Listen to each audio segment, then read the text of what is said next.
Hola, ¿cómo están? Gracias por estar aquí en Una Historia, un café. Soy Arnulfo Ramírez de la Costa, profesor del Departamento y la carrera de Historia de la Facultad de Ciencias Sociales. Feliz de estar siempre con ustedes y hablando de temas muy importantes que tienen que ver con la historia, tienen que ver con la antropología, con la geografía.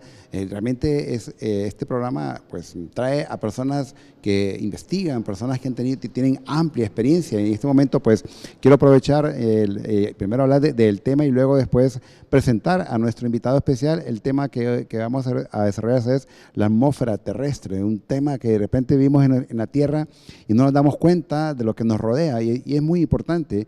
Y tenemos de invitado a un maestro de generaciones, un profesor que ha impartido clases en diferentes universidades, sobre todo en la Universidad Nacional Autónoma de Honduras, en el Departamento de Historia, ha impartido la clase de Geografía, toda la geografía. Creo que a los que tuvimos pues digámoslo así, el privilegio de que él nos impartió clases, aprendimos mucho, todavía no nos acordamos de esas clases.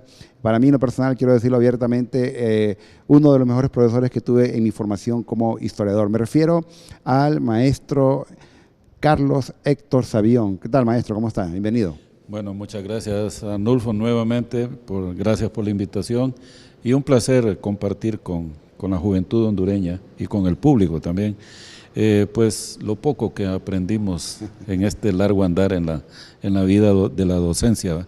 Así que muchas gracias y un placer. Bueno, el placer es nuestro y gracias a usted por haber atendido nuestra invitación de estar aquí en Una Historia, un café, hablando de un tema que, como le decía, de repente vivimos aquí en el planeta Tierra y desconocemos muchas cosas. Uno habla incluso lo comentamos con él extra cámaras, lo que son tornados, huracanes, tifones y todo ese tipo de cosas y la gente pues desconoce mucho. Entonces vamos a iniciar realmente con este tema de la atmósfera terrestre para conocerla, es decir, hay que conocer el lugar donde vivimos, ¿no? Lo que es el planeta Tierra, maestro. Claro, justamente nosotros vivimos en la superficie terrestre y la superficie de la Tierra es nuestro hogar. Por eso hay una ciencia que se llama ecología. Ecología quiere decir el estudio del hogar, teniendo la superficie terrestre como nuestro hogar. Y este hogar en el que vivimos, pues obviamente está compuesto de elementos naturales o físicos y también de elementos sociales, porque dentro de este medio ambiente donde vivimos, interactuamos con el ambiente físico, pero también interactuamos en el ambiente social, interactuamos con otras personas desde el punto de vista económico, sociológico, político, filosófico, espiritual, etcétera. Entonces, uno de los elementos del paisaje físico es justamente la atmósfera. Es decir, nosotros vivimos en un espacio físico que está constituido por el relieve. Aquí en los alrededores podemos ver las montañas, la vegetación, la lluvia, los ríos, los animales, las plantas. Eso es parte del medio físico en el que vivimos. Pero ese medio es posible gracias a esa otra capa de la Tierra, porque la Tierra está compuesta de un elemento físico como es la Tierra en sí, la roca, los minerales, pero también hay una capa de gases que envuelve a la Tierra y esa capa de gases es entonces la atmósfera. Entonces podemos ver en la primera filmina justamente esa capa de gases que más o menos llega hasta unos 10.000 kilómetros de altura. En esa capa de gases que se llama atmósfera, no es una capa de un gas, es una mezcla de gases la que nosotros tenemos. Y dentro de esos gases veremos más adelante cuáles son los componentes que componen esta atmósfera y en la cual nosotros estamos entonces interactuando. Si nosotros vemos la composición de la atmósfera, hay gases que tienen un efecto mínimo sobre el clima, pero hay otros gases que sí tienen mucha importancia en el clima. Y dentro de esos gases hay lo que llamamos componentes permanentes y componentes variables, que lo vamos a ver después. Pero ¿cuáles son los gases permanentes, los componentes permanentes de la atmósfera? En primer lugar está el oxígeno. El oxígeno es el gas más abundante en la atmósfera. El 78% de la atmósfera es nitrógeno. El segundo componente es el oxígeno, que anda allí aproximadamente en un 21% es oxígeno. Y el siguiente, el tercero en orden, están puestos en orden, es el argón, que es un gas inerte, pero que compone apenas menos del 1% de la atmósfera. De allí el otro restante por ciento está con trazas de neón, helio, metano, criptón, hidrógeno que por cierto es el elemento más abundante en el universo, pero en la atmósfera terrestre es un componente muy, muy pequeño del componente de la atmósfera. Ahora bien, pero también está el ozono, y el ozono tiene como veremos después, tiene una importancia enorme para la vida en la Tierra. Si no hubiera ozono, no habría vida en la Tierra, porque el ozono es el que impide que los gases ultravioletas del Sol no lleguen todos a la superficie terrestre. Y si toda la radiación ultravioleta llegara, no habrían células vivas en el planeta. Así que es muy importante por eso. Luego, ¿cuáles son los gases que son significativos para el clima? En primer lugar, el vapor de agua. Ese es fundamental para el clima, para la meteorología es fundamental. Luego tenemos otros componentes como el dióxido de carbono. Precisamente ahorita se está hablando mucho del calentamiento global y es la presencia de dióxido de carbono en la atmósfera, que es lo que está produciendo el calentamiento de la atmósfera. Luego, después hay otros gases, ¿verdad? Aparte de ozono, vapor de agua, etcétera. Hay otras partículas que son las llamadas partículas sólidas. En este caso es el polvo, la ceniza, las partículas de sal, porque estas tienen también un papel muy importante. Entonces me voy a centrar ahora en esta filmina, me la deja por favor. Los componentes permanentes, nitrógeno, oxígeno, argón, hidrógeno y otros. Como hemos visto, esos son permanentes. ¿Por qué decimos que son permanentes? Porque a cualquier altura de la atmósfera que nosotros tomemos muestras, vamos a encontrar esos gases. Los vamos a encontrar permanentemente. Si la atmósfera llega hasta los 10.000 kilómetros de altura, allí vamos a encontrar partículas de estos gases. Ahora, los componentes variables, estos componentes variables, meteorológicamente son los más importantes, porque de esos componentes variables, por el papel que ellos tienen, es que va a depender los fenómenos meteorológicos que nosotros tenemos. En primer lugar, el vapor de agua. ¿Por qué el vapor de agua es tan importante? Porque el vapor de agua tiene una función, transportar calor latente se llama. ¿Qué sucede? Digamos, imaginémonos que estamos en el océano, esta agua del océano, de un lago, o de un río, o de una pila, o de una planta, o de nosotros, ¿verdad? Porque nosotros con el sudor es vapor de agua que sale a la superficie de la piel. Pues esa agua, para convertirse en vapor, recordemos que el agua puede estar en los tres estados. Puede estar en estado sólido, en estado líquido, en estado gaseoso. ¿Qué se necesita para que un bloque de hielo se convierta en agua, en líquido? Absorber calor. Si le aplicamos calor al hielo, ese se descongela y se convierte en agua, o sea, en líquido. Pero para que el agua se convierta en vapor, o sea, en nube, tiene que absorber calor.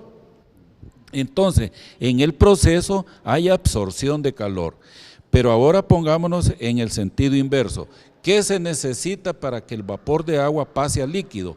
Que libere calor. El calor que absorbió para evaporarse ahora lo tiene que liberar. ¿Y qué se necesita para que pase de líquido a sólido? Liberar el calor.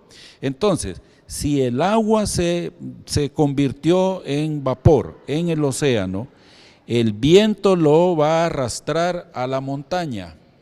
En la montaña ese vapor de agua se va a condensar en forma de nube y una vez condensado y enfriado se va a convertir en lluvia. Entonces el calor que absorbió aquí lo va a venir a liberar a la montaña. Entonces las montañas no son tan frías porque ese vapor de agua transportó calor que hizo que no fuera tan fría la montaña. Entonces el vapor de agua es un mecanismo de transportar calor del océano al continente, de las zonas cálidas a las zonas polares, de las zonas frías de las zonas altas a las zonas bajas. Está transportando calor. Entonces ese papel del vapor de agua es fundamental. No, y ahorita, por ejemplo, si no hay vapor de agua, el calor se acumula y no es transportado para otros lugares. Los polos serían mucho más fríos si no hubiera vapor de agua siendo transportado del Ecuador a los polos.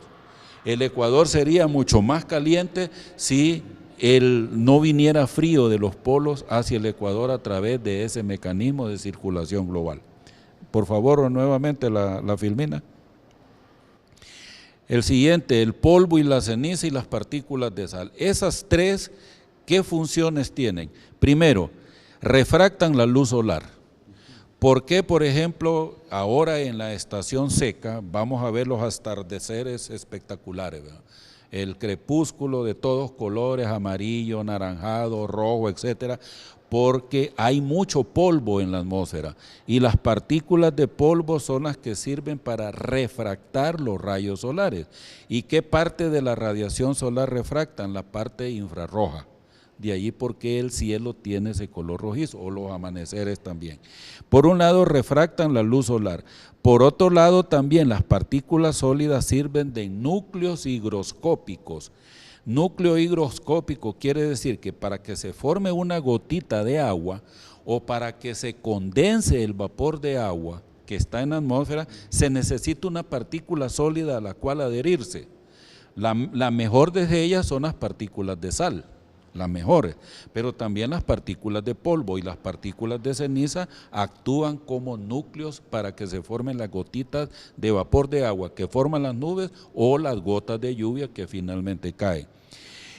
Otro, dióxido y monóxido de carbono, absorben radiación solar. ¿Qué parte de la radiación solar? La parte, sobre todo la parte infrarroja, pero también absorben la parte ultravioleta. Y allí es donde el ozono tiene su participación, porque hay tres formas de oxígeno. Está el oxígeno atómico, el O, está el oxígeno molecular, que es O2, y está el oxígeno, el ozono, que es el O3. El O3 se forma cuando el rayo, una radiación ultravioleta, choca contra el oxígeno atómico y el molecular. Estos dos se unen temporalmente, forman ozono y absorben la radiación ultravioleta. Pero nosotros estamos destruyendo el ozono. ¿Cómo? A través del uso de los aerosoles.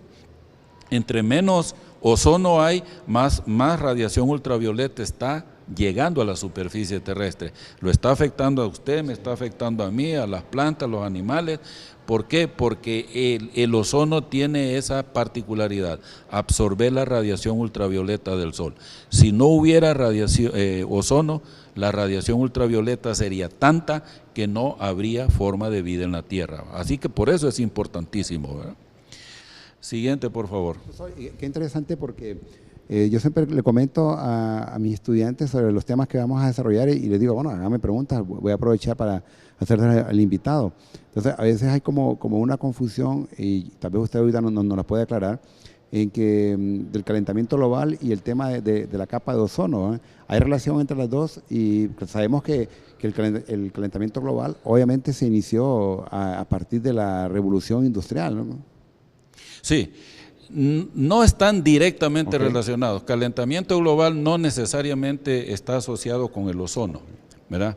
El calentamiento global está asociado directamente con la masiva presencia sobre todo de dióxido de carbono, que también hay otros, óxido nitroso, por ejemplo, hay metano.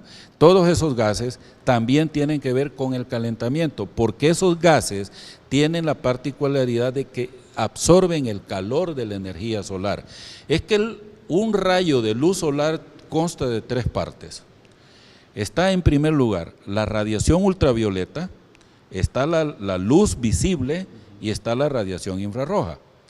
Entonces, como eso se mide en longitudes de onda, si la longitud de onda va de 0.3 micras a 0.7 micras, esa es la luz visible, eso es lo que nuestro ojo percibe, que es el 41% de un rayo solar. Pero el otro 59%, eso no, el ojo humano no lo percibe. Pero ¿cómo se manifiesta? En forma de calor. Ultravioleta es calor intenso, porque como la longitud de onda es bien cortita, entonces es más intenso. Por eso, cuando uno se expone al sol, se le quema la piel. Es la radiación ultravioleta. Y la radiación infrarroja es más de longitud de onda larga, esa es calor, pero no tan intenso como la ultravioleta. Entonces, los gases, el metano, el óxido nitroso, el ozono, el dióxido de carbono, monóxido, todos ellos absorben calor del sol. Y entre más de estos gases haya en la atmósfera, pues la atmósfera está absorbiendo calor y está calentando a los otros gases que forman parte, está calentando al nitrógeno, al hidrógeno, al oxígeno, al argón y a todos los demás gases que conforman la atmósfera. Entonces el calentamiento global se debe fundamentalmente a la presencia de estos gases que absorben calor. En el caso del ozono, el problema es, o la particularidad del ozono, es que primero, el ozono nos protege, ¿no? Es la sombrilla que nos protege, pero el ozono es un gas tóxico. El ozono es un gas corrosivo. Por ejemplo, donde hay estatuas de granito, por ejemplo, en las grandes ciudades, porque hay ozono producto de la combustión de los gases, ¿verdad? de los combustibles fósiles. Aquí en la ciudad hay ozono, por eso dentro de los parámetros que se utilizan para medir la contaminación ambiental, uno de los gases que se mide es el ozono, porque es un gas corrosivo. Corroe el granito, corroe el metal y todo eso. Es tóxico también, pero en cantidades mínimas nos protege de la radiación ultravioleta. Bueno, la siguiente es, ¿cuáles son las capas de la atmósfera? La atmósfera nosotros la podemos dividir en capas según el criterio, por composición, por ejemplo, es decir, ¿cómo está compuesta la atmósfera? Pues tiene dos capas, homósfera y heterósfera. La homósfera está compuesta por los componentes presentes en la atmósfera, y esos componentes permanentes pues son el oxígeno, nitrógeno, hidrógeno, etcétera, esos son los componentes permanentes, y se encuentran entre los 0 y los 80 kilómetros de altura. En cambio, la heterosfera, como dicen unos, son los componentes permanentes en la heterosfera están en cantidades variables, no en cantidades constantes. Esa es la diferencia entre homósfera y heterósfera. Ahora, la heterósfera coincide con otras capas, que es la siguiente filmina, de las capas de la atmósfera por temperatura, porque la temperatura de la atmósfera no es uniforme. La temperatura de la atmósfera varía según la elevación, y a mayor elevación entonces la temperatura va siendo menor o mayor. Así que entonces por temperatura las capas son troposfera. Troposfera es la capa de la atmósfera que está en contacto con la superficie terrestre. Tropos quiere decir cambio. Entonces, la troposfera es donde ocurren todos los fenómenos meteorológicos, donde se produce la lluvia, donde se producen los vientos, donde se produce el granizo, donde se producen los rayos, los truenos, donde se produce la nieve, la neblina. Esa es la troposfera. Por eso se llama tropos, quiere decir cambios de la capa de cambios meteorológicos, que se extiende más o menos hasta unos 15 kilómetros de altura. Después de la troposfera viene la estratosfera. O sea, la estratosfera, en la troposfera la temperatura disminuye con elevación, ¿verdad? Va más o menos a 6 grados centígrados por cada 1000 metros de altura. Pero después de la troposfera ya la temperatura ya deja de descender y se mantiene más o menos, va disminuyendo pero constante con altura, hasta más o menos los 80 kilómetros, que es donde está la estratosfera. ¿Cuál es la importancia de la estratosfera? En la estratosfera es donde está la capa de ozono, y esa capa tiene más o menos unos 5 kilómetros de espesor. está entre los 25 y los 30 kilómetros de altura. A esa altura está la capa de ozono. Después de la estratosfera viene la termósfera. Termósfera es la capa más caliente, porque en la termósfera la temperatura incrementa con la elevación. Y después viene antes de la mesósfera estaba después de la estratosfera es la mesósfera. Exacto. En la mesósfera, en el límite de la mesósfera con la termósfera, esa capita es la capa más fría de la atmósfera. Allí en el cambio, mesopausa se llama, la transición de mesósfera a termósfera es la mesopausa. Allí la temperatura llega a ser a 95 grados bajo cero. Es el punto más frío de la atmósfera, ¿verdad?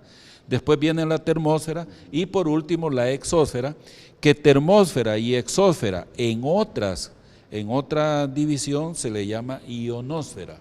¿Por qué? Porque en estas dos capas los átomos que forman la atmósfera a esta altura son iones, están en forma de iones. Los iones son átomos que tienen carga eléctrica positiva o carga eléctrica negativa, ion positivo, ion negativo.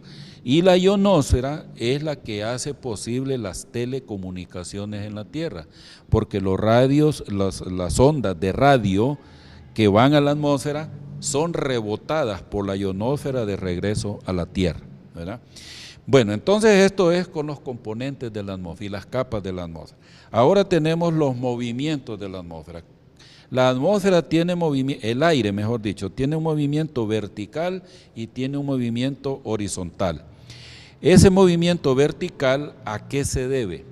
Al cambio de temperatura que tiene la atmósfera. Entonces, aquí en la pantalla tenemos, en la parte izquierda dice A y en la parte de la derecha dice B, una columna A, una columna B. La columna A, ¿qué quiere decir? Alta presión atmosférica.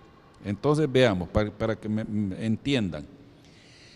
Nosotros en la superficie terrestre estamos ocupando el fondo de un océano de aire. Estamos en el fondo de un océano de aire. Si yo pongo un instrumento aquí en la superficie que me mida cuánto peso de aire está soportando esta superficie, ¿por qué? Porque ese aire, aunque sean gases, tienen un peso. ¿A cuánto es más o menos? Por cada pulgada cuadrada de superficie está soportando 15 libras de presión. Esa es una atmósfera. Cuando hablamos de tantas atmósferas de presión, pues estamos diciendo, en realidad son 14.7 libras equivale a una atmósfera. Así que por cada pulgada cuadrada hay 15 libras aproximadamente de presión. Entonces, cuando el aire es frío es pesado. El aire caliente, en cambio, es liviano. Entonces, el aire frío desciende por peso. Entonces, si yo tengo aquí que esa columna de aire está fría, me va a pesar más de 15 libras. Va a pesar 16, 17, 18 libras. Entonces, a eso se le llama alta presión atmosférica. En cambio, el aire caliente, cuando se calienta, se expande. Y al expandirse, asciende. Al ascender, entonces, libera presión. Entonces, hablamos de una baja presión, que va a tener un peso inferior a 15 libras. ¿Por qué es importante conocer esto? Porque el viento es la respuesta a las diferencias de presión. Si hay diferencia de presión entre una zona de alta presión y una zona de baja presión, entonces ese viento que baja porque está frío, va a chocar con la superficie. ¿Y para dónde va a agarrar? Pues agarra para los lugares en donde haya una baja presión. Y esa es la primera ley de los vientos. Dice, todo viento sopla de una zona de alta presión atmosférica a una zona de baja presión atmosférica. Esa es la primera ley de los vientos. Si yo quiero saber dónde está la alta presión y dónde está la baja presión, estoy afuera, me paro y entonces siento yo que el viento viene de mi derecha, está soplando en esta dirección, quiere decir que la alta presión está allá y que la baja presión está acá, porque el viento viene de la alta a la baja, ¿verdad? Esa es la primera ley de los vientos, ¿verdad? Ahora bien, y la segunda ley, ¿qué es lo que me dice? La velocidad de ese viento va a depender de la diferencia de presión. Entre más grande sea la diferencia de presión entre la alta y la baja, la velocidad del viento va a ser mayor.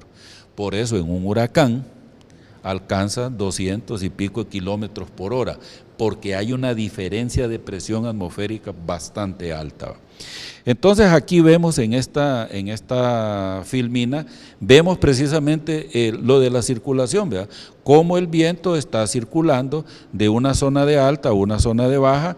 En la zona de baja el viento sube, esa es corriente aérea ascendente, y en una zona de alta presión es corriente aérea descendente.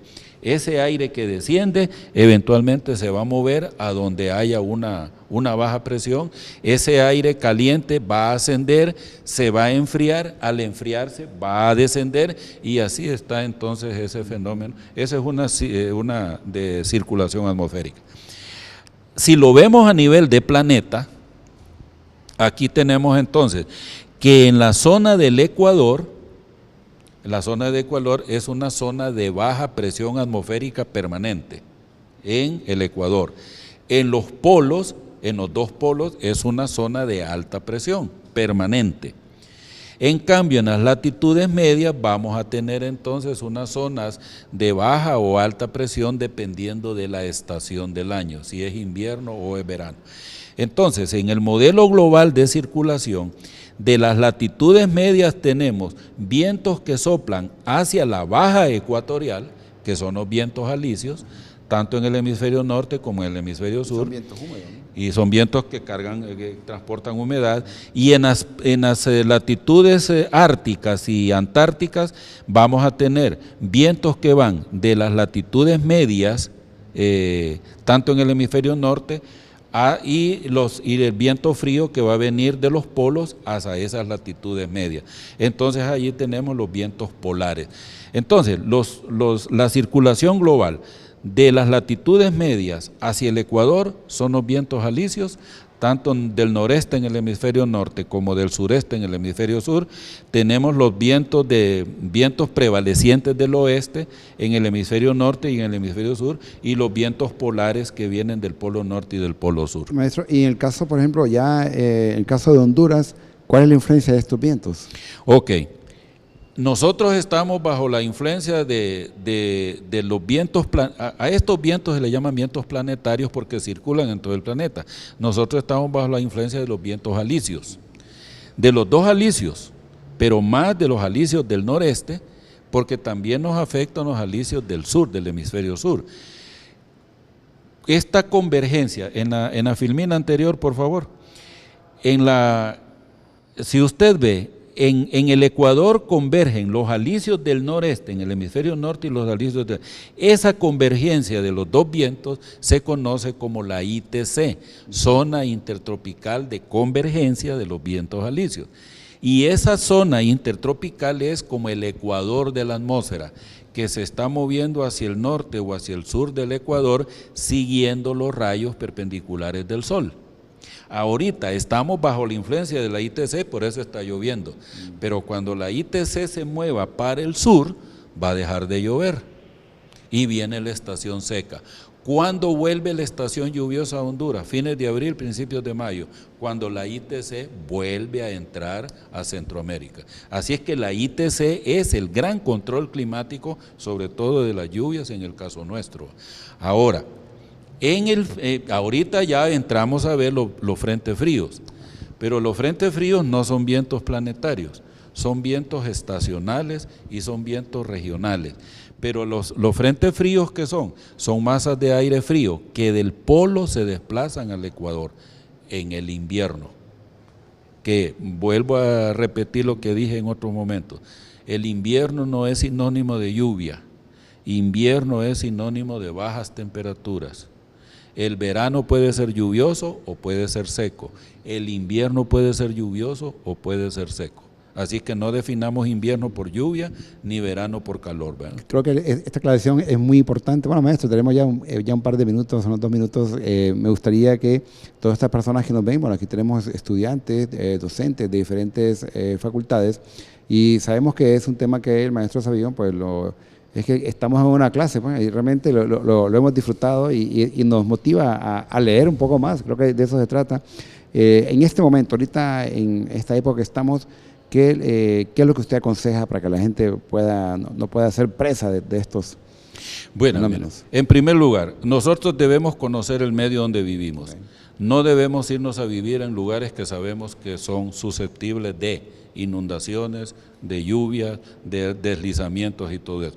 El gran problema nuestro es, como seres humanos, y respetamos a la naturaleza, nos vamos a vivir donde no deberíamos, ¿verdad? Y queremos dominar a la naturaleza, queremos domarla, pero la naturaleza no se deja domar. Ella nos doma a nosotros, o entendemos por las buenas o entendemos por las malas. Entonces el consejo es, no se vaya a vivir a zonas donde no es aconsejable vivir. Respetemos la naturaleza, cuidémosla, porque solo tenemos esta, no tenemos otra. Así pues que el consejo es ese, ¿verdad? Y en lo que queda, simplemente quería terminar con esto de los vientos diciendo, hay vientos locales, por favor la siguiente, Filminas. Hay vientos locales, hay vientos regionales y hay vientos planetarios. Estos vientos regionales, este es el caso de España, allá le llaman el tramontana, el levantino, el poniente. Aquí en Honduras el viento regional que tenemos es el que baja de la meseta de Cerro de Ula hacia el sur, que por eso tenemos ese parque eólico allí, otro en San Marcos de Colón. Esos son vientos regionales. Perdón, porque hay una filmina de... esa es la escala de Beaufort, la escala de los vientos. Los vientos planetarios que mencioné, los vientos alisios, los prevalecientes del oeste, los prevalecientes del este, los vientos locales, el de arriba es la brisa marina y el de abajo es la brisa de montaña. Es decir, la brisa marina es la que sopla todos los días en las zonas costeras. Esa brisa que viene del mar a la costa y en la noche de la costa al mar. Y aquí en las zonas de valles, la que sopla del valle para la montaña en el día y la que baja de la montaña al valle en la noche. Y eso es diario, ¿eh? Por eso son vientos locales. Sí. Bueno, la verdad que haya sido hoy el tema muy ilustrativo y que conozcamos nuestro planeta, como dijimos al principio. Maestro, gracias por compartir con nosotros sus conocimientos. Siempre he invitado aquí a una historia, a un café, y que pues estos conocimientos nos ayuden a poder vivir mejor, ¿no? Quedamos pendientes para la siguiente parte que vamos a hablar de tornados, huracanes y todo eso. Exacto, que es un tema que también a la gente le interesa mucho. Bueno, y a ustedes, gracias por seguirnos aquí en nuestras redes oficiales de la Universidad Nacional Autónoma de Honduras. Y recuerden, siempre están los programas en Facebook, están en YouTube, para que lo puedan utilizar también en sus clases y que puedan aprender un poco más y conocer un poquito más de nuestra historia geográfica. Así que agradecemos al maestro Carlos Héctor Sabión, geógrafo destacado, maestro de generaciones y que ha aportado con sus conocimientos a una historia, un café. Soy Arnulfo Ramírez de la Costa, nos vemos en el siguiente programa. Que tengan un feliz día. Hasta pronto.